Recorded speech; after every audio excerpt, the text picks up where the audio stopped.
Sosok Marga Kista, guru ganteng dan baik yang belikan muridnya jajan berstatus honorer. Sosok guru pria yang mengajar di Sekolah Dasar Negeri Tirulor 2, Desa Tirulor, Kecamatan Gurah, Kabupaten Kediri, Jawa Timur, menyita perhatian halayak atas perbuatan terpuji yang ia lakukan. Tidak hanya sekadar mengajar, guru bernama Marga Kista itu begitu peduli pada murid-murid yang ia didik, termasuk soal apakah muridnya sudah makan atau belum. Hingga pada suatu hari, ia mendapati seorang muridnya yang bernama Desta duduk seorang diri di tepi taman yang ada halaman sekolah. Setelah ia tanya, ternyata muridnya itu tidak membawa uang jajan.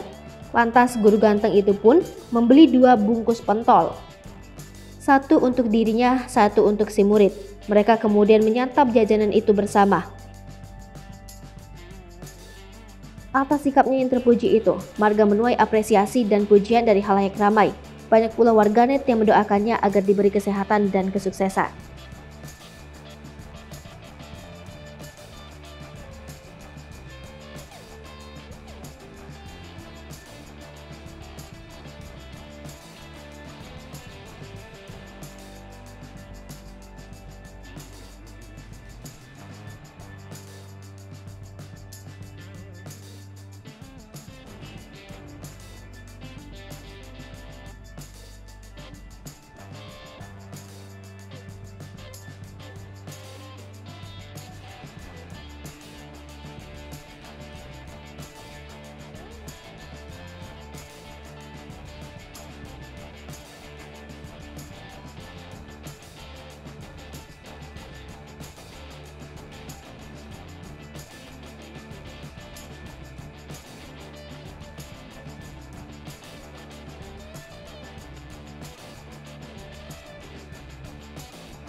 Hai pemirsa Sri Popo TV, jangan lupa komen, like, dan subscribe, serta tonton terus berita-berita terupdate lainnya ya.